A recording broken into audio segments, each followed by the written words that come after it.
Feliz y bendecido día, aprendiendo un curso de milagros. El secreto de la verdadera oración es olvidarte de las cosas que crees necesitar. Pedir algo específico es igual que ver el pecado primero y luego perdonarlo. Del mismo modo, al orar pasas por alto tus necesidades específicas, tal como las ves, y las dejas en manos de Dios. Ahí se convierten en los regalos que le haces, pues le dicen que no antepondrás otros dioses a Él, ni que quieres otro amor que el suyo. Este libro es un comienzo, no un final. Del prefacio, que postula, párrafo 6. El pecado se define como una falta de amor. Puesto que lo único que existe es el amor, para el Espíritu Santo el pecado no es otra cosa que un error que necesita corrección en vez de algo perverso que merece castigo. Nuestra sensación de ser inadecuados, débiles o de estar incompletos procede del gran valor que le hemos otorgado al principio de la escasez, el cual rige al mundo de las ilusiones. Desde este punto de vista, buscamos en otros lo que consideramos que nos falta a nosotros. Amamos a otro con el objeto de ver qué podemos sacar de él. De hecho, a esto es a lo que en el mundo de los sueños se le llama amor. No puede haber mayor error que ese, pues el amor es incapaz de exigir nada. Introducción. Este es un curso de milagros. Es un curso obligatorio. Solo el momento en que decides tomarlo es voluntario. Tener libre albedrío no quiere decir que tú mismo puedas establecer el plan de estudios. Significa únicamente que puedes elegir lo que quieres aprender en cualquier momento dado. Este curso no pretende enseñar el significado del amor, pues eso está más allá de lo que se puede enseñar. Pretende, no obstante, despejar los obstáculos que impiden experimentar la presencia del amor, el cual es tu herencia natural. Lo opuesto al amor es el miedo, pero aquello que todo lo abarca no puede tener opuestos. Este curso puede, por lo tanto, resumirse muy simplemente de la siguiente manera. Nada real puede ser amenazado. Nada irreal existe. En esto radica la paz de Dios.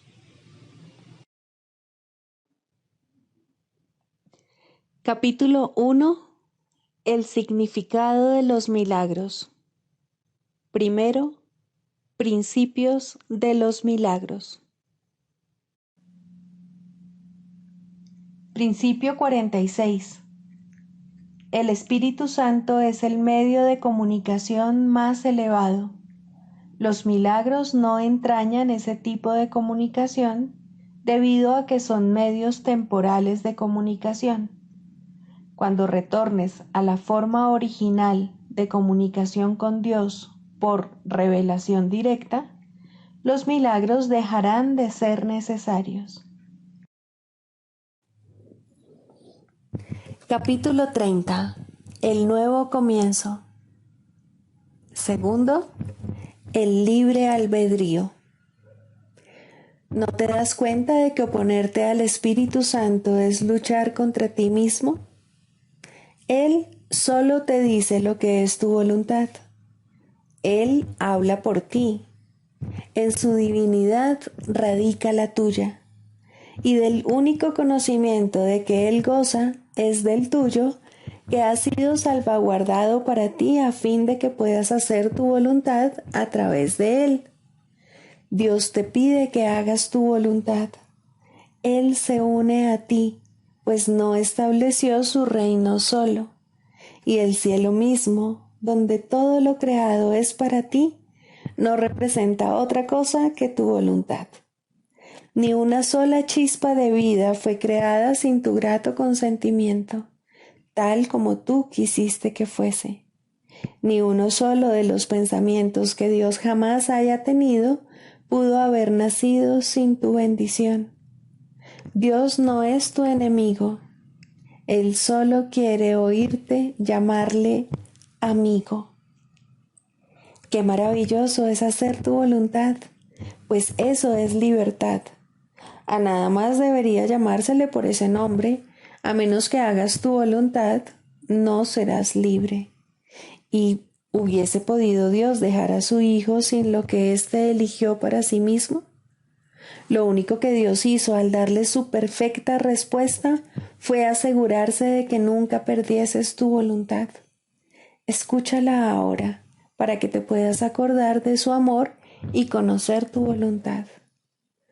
Dios no podría haber permitido que su Hijo fuese un prisionero de aquello que no desea. Él se une a tu voluntad de ser libre, y oponerte a Él es decidir ir en contra de ti mismo y elegir estar encadenado. Contempla una vez más a tu enemigo, al que elegiste odiar en vez de amar, pues así es como nació el odio en el mundo y como se estableció en él el reino del miedo. Escucha ahora a Dios hablarte a través de aquel que es su voz, así como la tuya, recordándote que tu voluntad no es odiar ni ser prisionero del miedo, un esclavo de la muerte o una insignificante criatura de escasa vida. Tu voluntad no tiene límites, pues no es tu voluntad que sea limitada. Lo que mora en ti se ha unido a Dios mismo en el nacimiento de toda la creación. Acuérdate de aquel que te creó, quien a través de tu voluntad creó todo. Todo lo creado te está agradecido, pues nació gracias a tu voluntad. Ni una sola luz celestial podría brillar si no fuese por ti, pues fue tu voluntad lo que las ubicó en el cielo. ¿Qué motivos podrías tener para sentir ira contra un mundo que simplemente aguarda tu bendición para ser libre? Si fueses un prisionero, entonces Dios mismo no podría ser libre, pues lo que se le hace a quien Dios ama, se le hace a Dios mismo. No pienses que aquel que te hizo co-creador del universo junto con Él quiere aprisionarte. Él solo desea que tu voluntad sea eternamente ilimitada. Este mundo aguarda la libertad que le otorgarás cuando hayas reconocido que eres libre.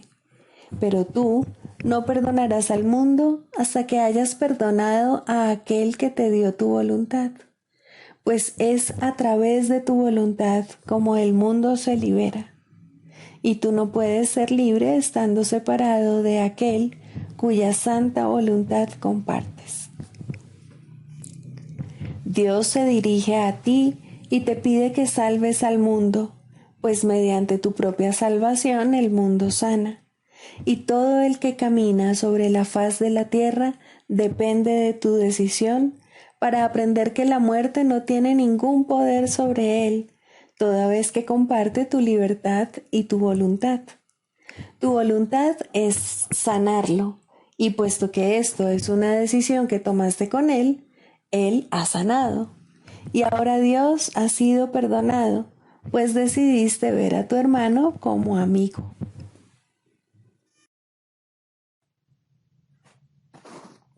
Libro de ejercicios, lección 108.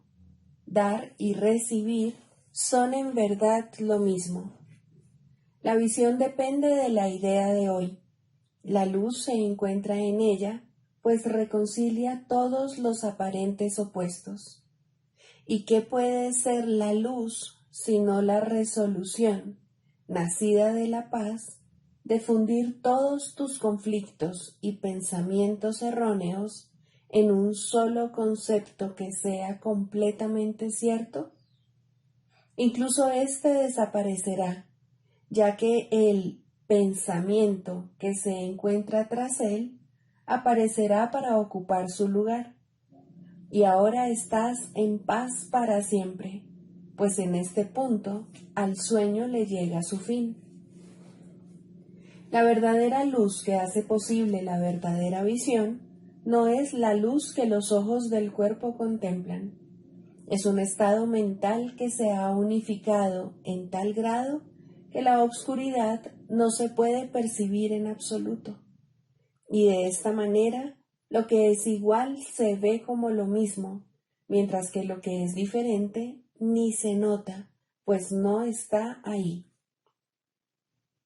Esta es la luz en la que no se pueden ver opuestos, y la visión, al haber sanado, tiene el poder de sanar. Esta es la luz que extiende tu paz interior hasta otras mentes para compartirla y regocijarse de que todas ellas sean una contigo y una consigo mismas. Esta es la luz que sana porque genera una sola percepción, basada en un solo marco de referencia del que procede un solo significado. Ahí, dar y recibir se ven como diferentes aspectos de un mismo pensamiento, cuya verdad no depende de cuál de esos dos aspectos se vea primero, ni de cuál parezca estar en segundo lugar. Ahí se entiende que ambos ocurren simultáneamente para que el pensamiento conserve su integridad. Y este entendimiento es la base sobre la que se reconcilian todos los opuestos, ya que se perciben desde el mismo marco de referencia que unifica dicho pensamiento. Un solo pensamiento, completamente unificado, servirá para unificar todos los pensamientos. Esto es lo mismo que decir que una sola corrección bastará para que todo quede corregido, o que perdonar a un solo hermano completamente es suficiente para brindarle la salvación a todas las mentes, pues estos son sólo algunos casos especiales de la ley que rige toda clase de aprendizaje, siempre que esté dirigido por aquel que conoce la verdad.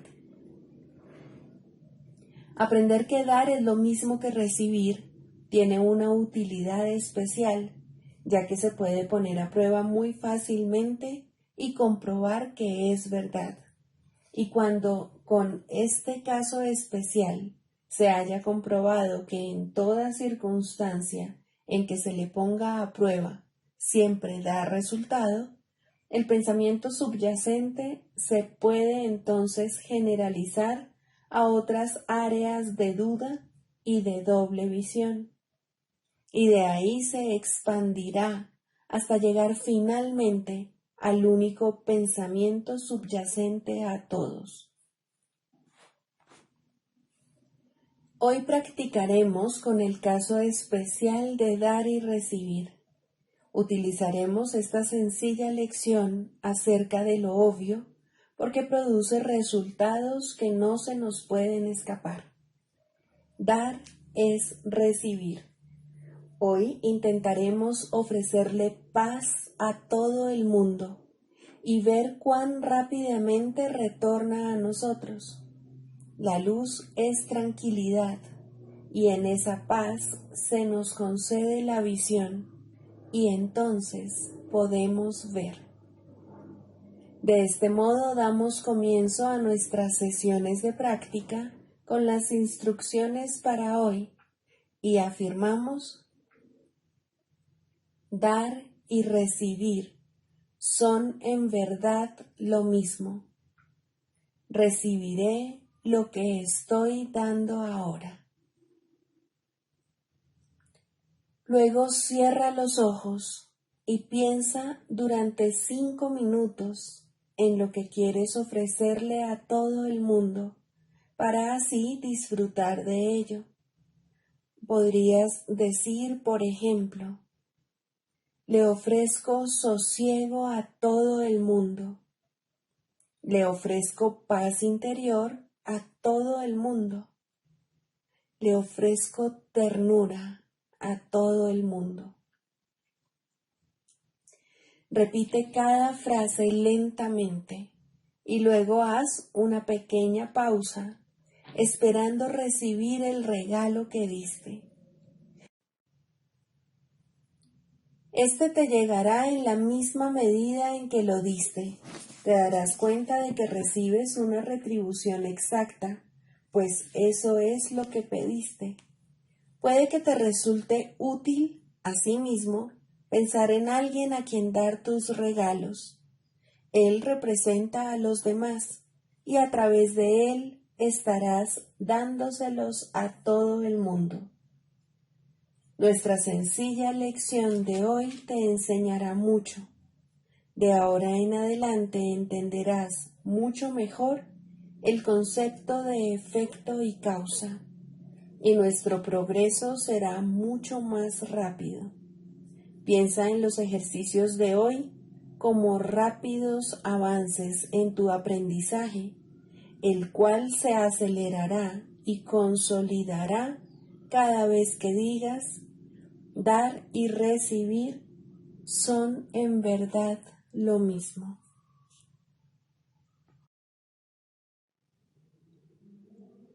Del Manual para el Maestro, pregunta 4. ¿Cuáles son las características de los maestros de Dios? 8. Paciencia. Los que están seguros del resultado final pueden permitirse el lujo de esperar, y esperar sin ansiedad. Para el Maestro de Dios, tener paciencia es algo natural. Todo lo que ve son resultados seguros que ocurrirán en un momento que tal vez aún le sea desconocido, pero que no pone en duda. El momento será tan apropiado como la respuesta. Y esto es verdad con respecto a todo lo que ocurre ahora u ocurra en el futuro. En el pasado no se produjeron tampoco errores, ni ocurrió nada que no sirviese para beneficiar al mundo, así como aquel a quien aparentemente le ocurrió. Tal vez esto no se entendió así en su momento. Con todo, el Maestro de Dios está dispuesto a reconsiderar todas sus decisiones pasadas, si éstas le están causando dolor a alguien. Tener paciencia es algo natural para aquellos que tienen confianza. Seguros de la interpretación final de todas las cosas en el tiempo, ningún resultado, ya visto o por venir, puede causarles temor alguno.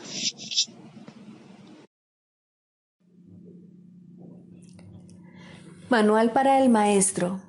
Pregunta 18. ¿Cómo se lleva a cabo la corrección? Hasta que el Maestro de Dios no haya dejado de confundir las interpretaciones con los hechos y las ilusiones con la verdad, no podrá tener lugar una corrección de naturaleza duradera, que es a la única a la que se le puede llamar verdadera corrección.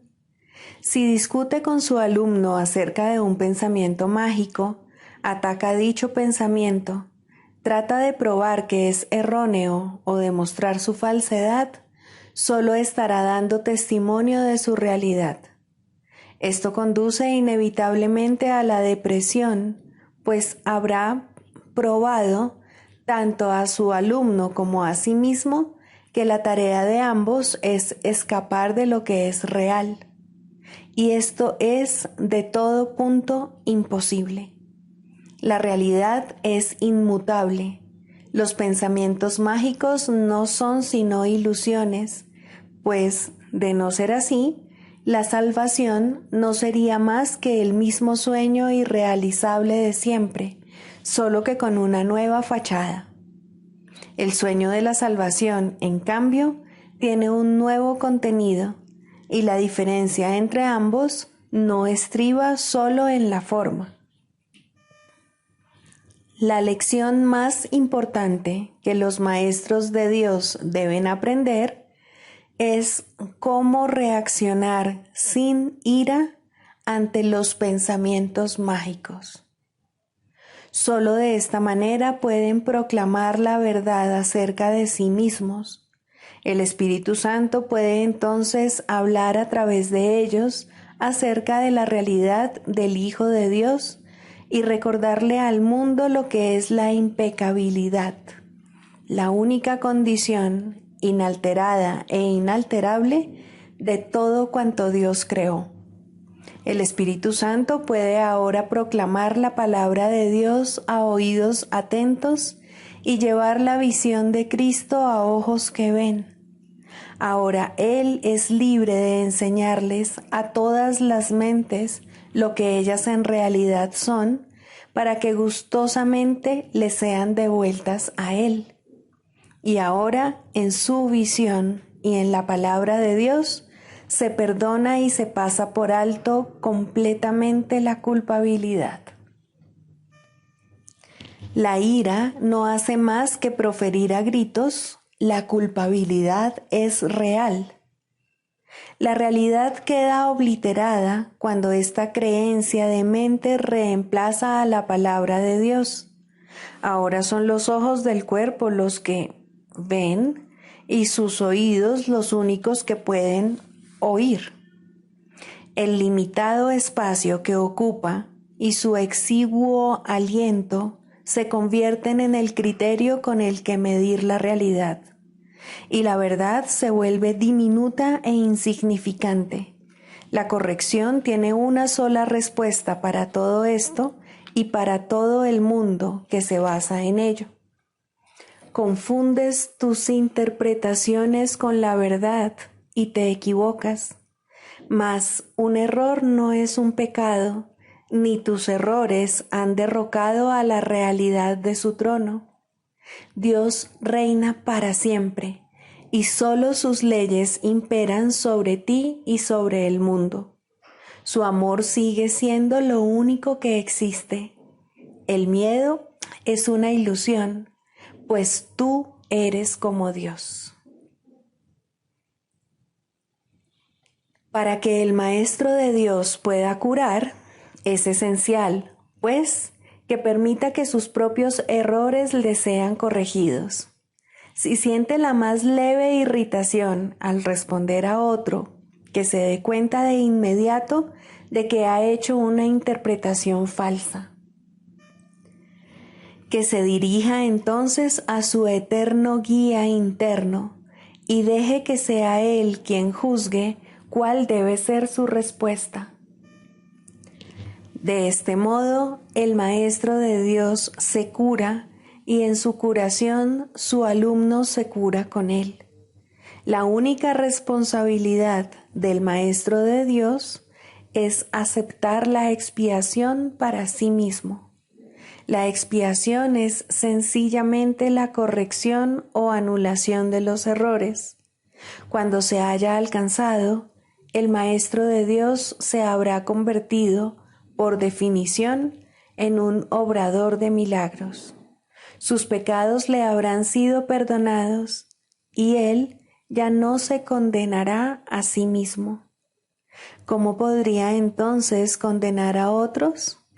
¿Y habría alguien al que su perdón no pudiese curar?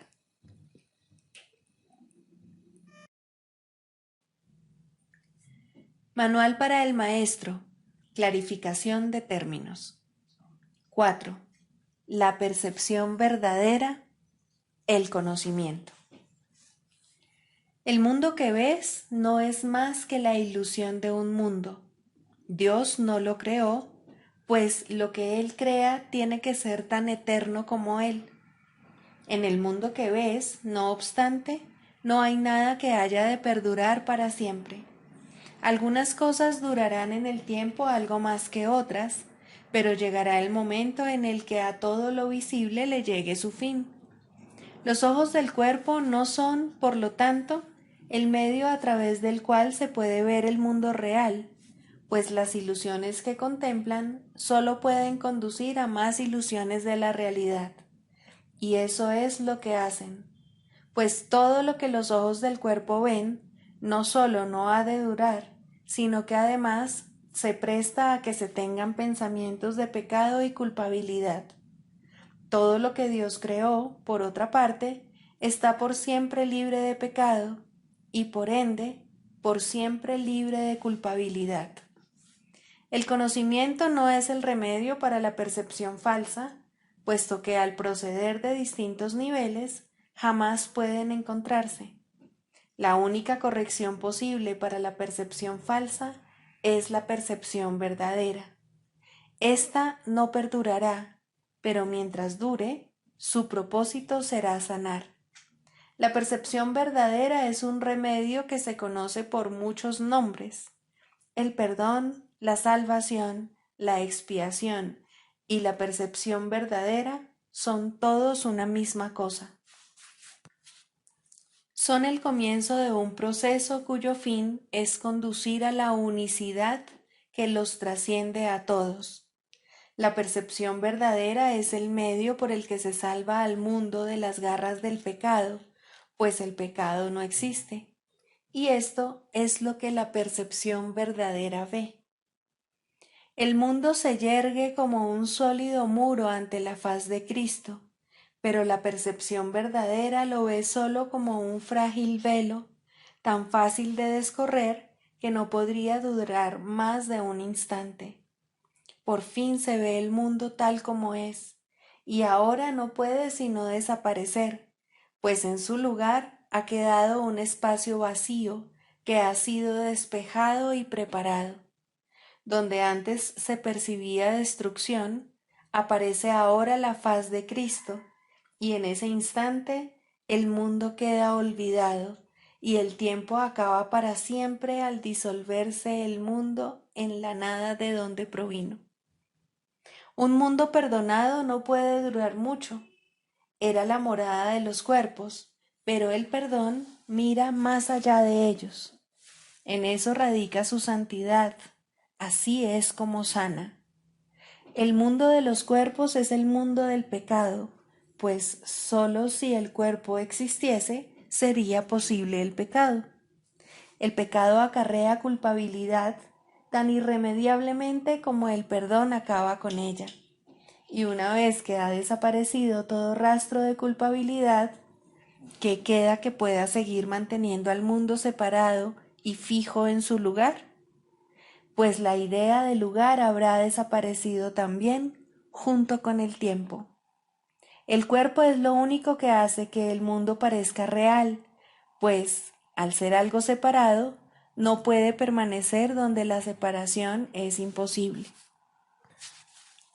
El perdón prueba que es imposible porque no lo ve, y lo que entonces pasas por alto deja de ser comprensible para ti, tal como una vez estabas seguro de su presencia. Este es el cambio que brinda la percepción verdadera. Lo que antes se había proyectado afuera, ahora se ve adentro, y ahí el perdón deja que desaparezca. Ahí se establece el altar al Hijo, y ahí se recuerda a su Padre. Ahí se llevan todas las ilusiones ante la verdad y se depositan ante el altar. Lo que se ve como que está afuera no puede sino estar más allá del alcance del perdón, pues parece ser por siempre pecaminoso. ¿Qué esperanza puede haber mientras se siga viendo el pecado como algo externo? ¿Qué remedio puede haber para la culpabilidad? Mas, al ver a la culpabilidad y al perdón dentro de tu mente, estos se encuentran juntos por un instante, uno al lado del otro, ante un solo altar. Ahí, por fin, la enfermedad y su único remedio se unen en un destello de luz curativa. Dios ha venido a proclamar lo que es suyo. El perdón se ha consumado.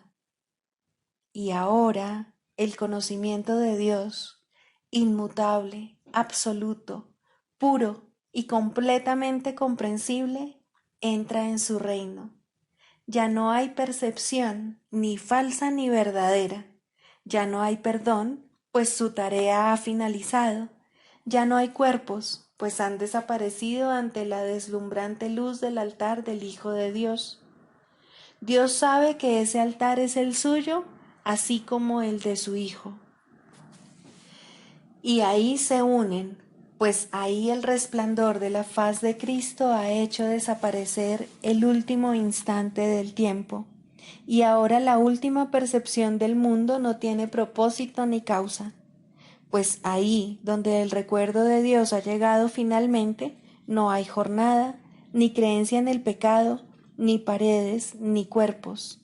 Y la sombría atracción de la culpabilidad y de la muerte se extingue para siempre. Oh hermanos míos, si tan solo supierais cuánta paz os envolverá y os mantendrá a salvo, puros y amados en la mente de Dios, no haríais más que apresuraros a encontraros con Él en su altar. Santificados sean vuestros nombres y el suyo, pues se unen ahí, en ese santo lugar.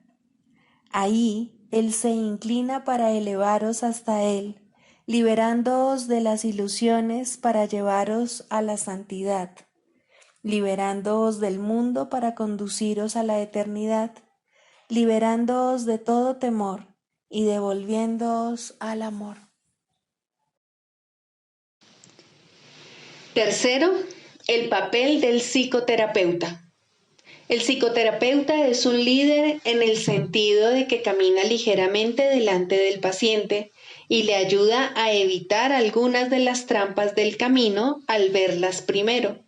Idealmente es también un seguidor, pues hay uno que debe caminar delante de él y darle luz para que vea. Sin este, ambos solo tropezarán ciegamente sin dirección alguna. Sin embargo, es imposible que éste se haya ausente del todo si la meta es la sanación. No obstante, puede que no se le reconozca, y de esta manera, la pequeña luz que se puede aceptar en ese momento es todo lo que se tiene para iluminar el camino hacia la verdad. La sanación está restringida tanto por las limitaciones del psicoterapeuta como por las del paciente. El objetivo del proceso, por tanto, es trascender estos límites.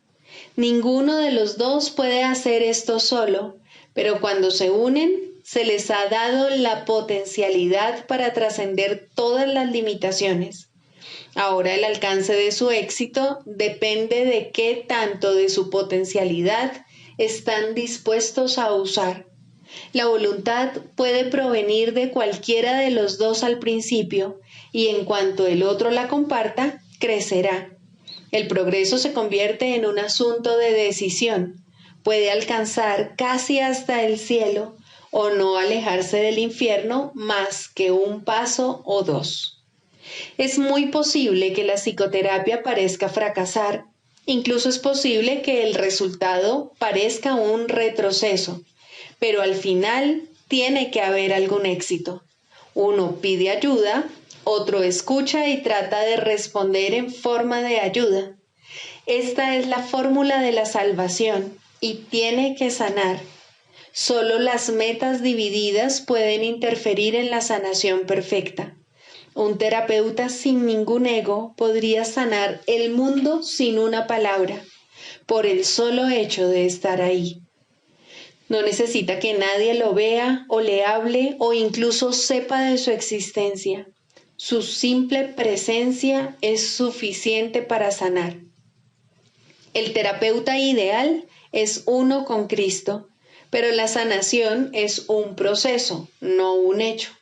El terapeuta no puede progresar sin el paciente y el paciente no puede estar listo para recibir a Cristo o de lo contrario no podría estar enfermo. En un sentido, el terapeuta sin ego es una abstracción que se encuentra al final del proceso de sanación, demasiado avanzado para creer en la enfermedad y demasiado cerca de Dios para conservar sus pies en la tierra. Ahora Él puede ayudar a través de aquellos que necesitan ayuda, pues de esta manera está llevando a cabo el plan establecido para la salvación. El psicoterapeuta se convierte en su paciente al trabajar a través de otros pacientes para expresar sus pensamientos a medida que los recibe de la mente de Cristo. El canto de la oración. 2. El perdón. Introducción. El perdón da alas a la oración para que su ascenso sea fácil y su progreso veloz. Sin su fuerte apoyo sería inútil tratar de ir más allá del primer peldaño de la oración o incluso intentar ascender. El perdón es el aliado de la oración, su hermano en el plan para tu salvación. Ambos vendrán a sostenerte y a mantener tus pies firmemente plantados y tu propósito fuerte e inalterable. Contempla la ayuda más grande que Dios ordenó que estuviese contigo hasta que llegues a Él, y con esto llega el fin de las ilusiones. A diferencia de la naturaleza intemporal de su hermana, la oración, el perdón tiene un final, pues se vuelve innecesario cuando el ascenso se completa.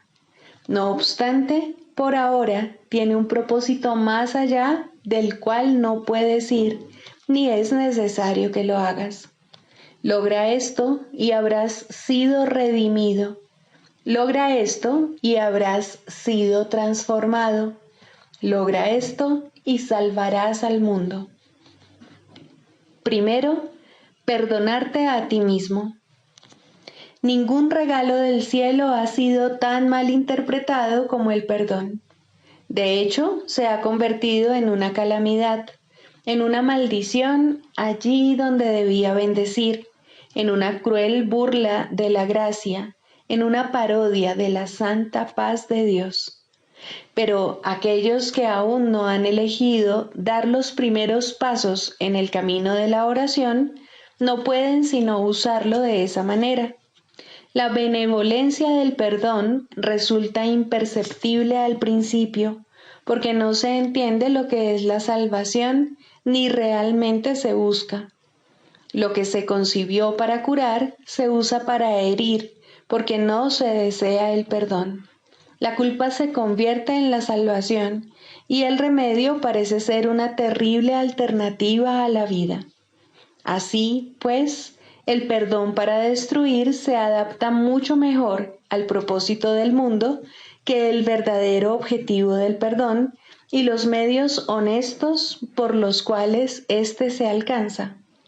El perdón para destruir no pasará por alto ningún pecado, ningún crimen, ni ninguna traza de culpa que pueda buscar, encontrar y, entre comillas, amar.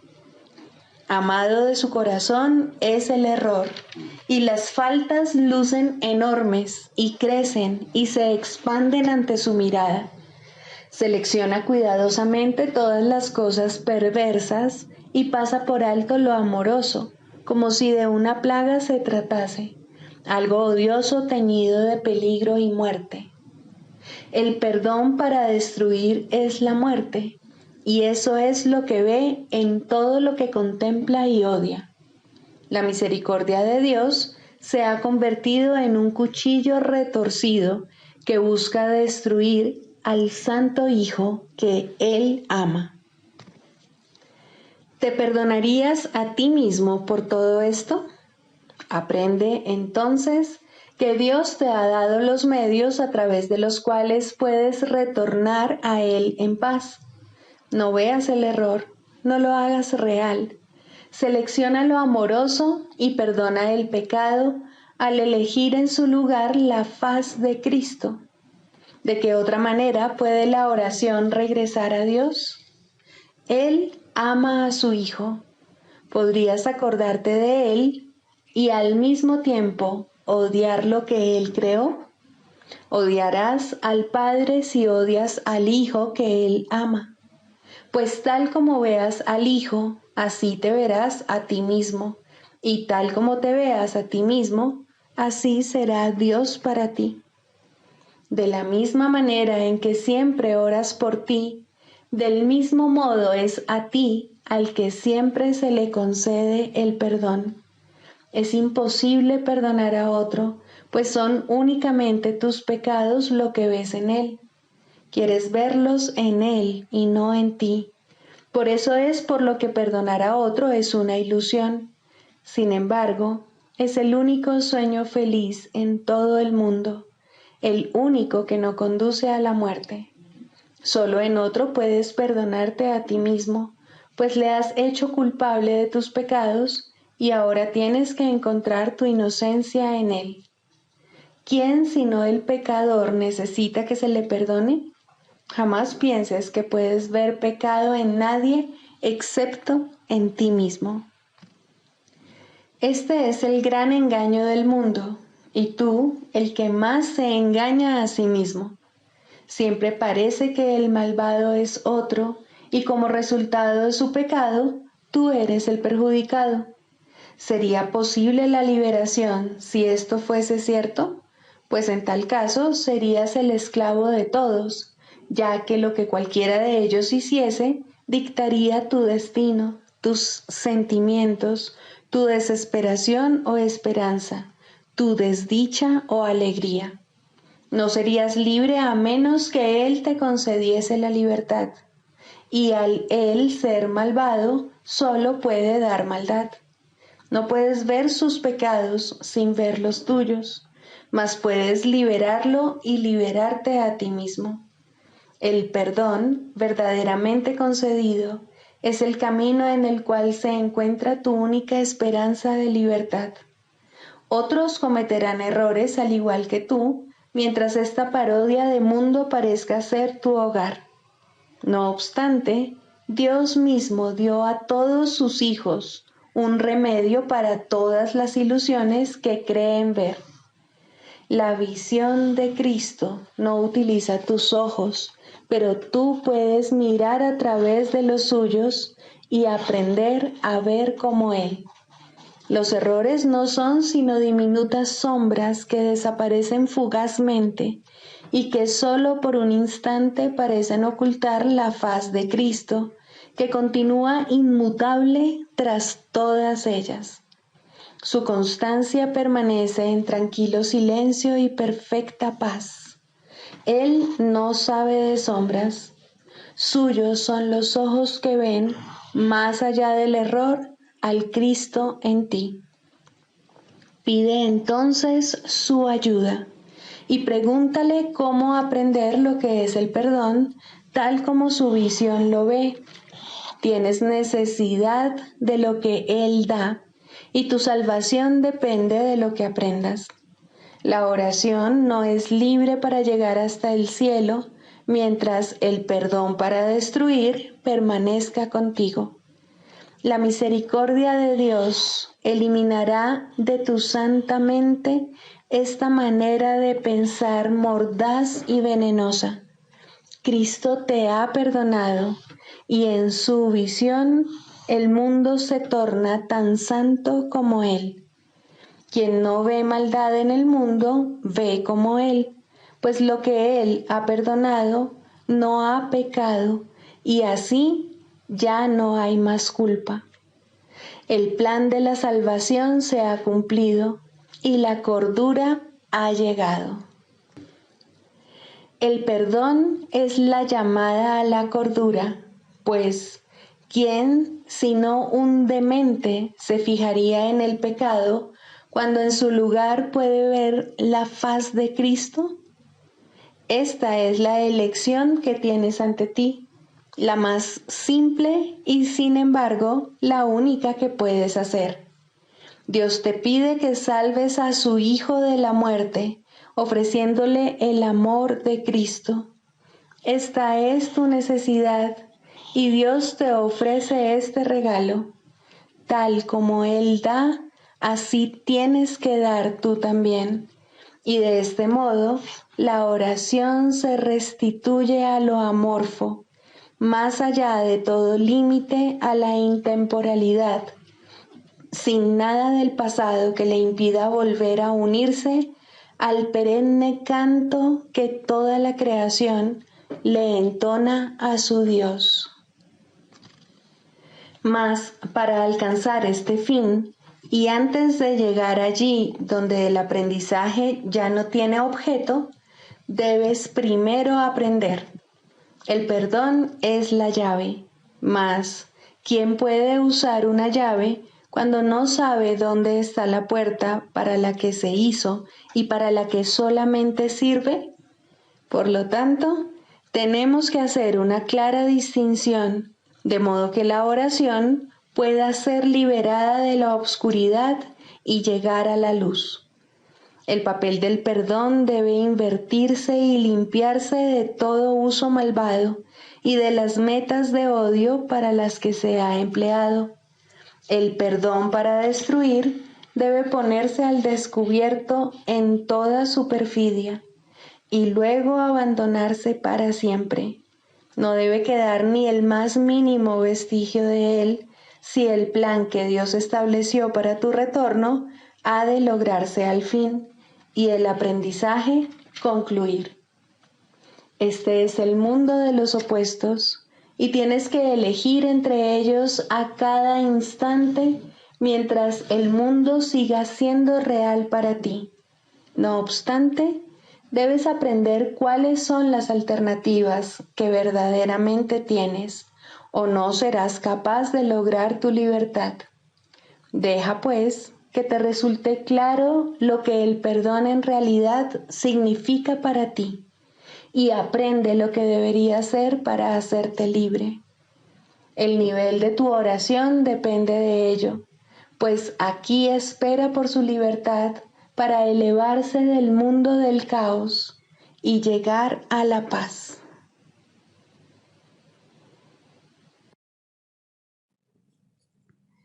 Sigamos a Jesús haciendo del perdón algo tan natural como respirar y algo tan vital como el aire. Amén.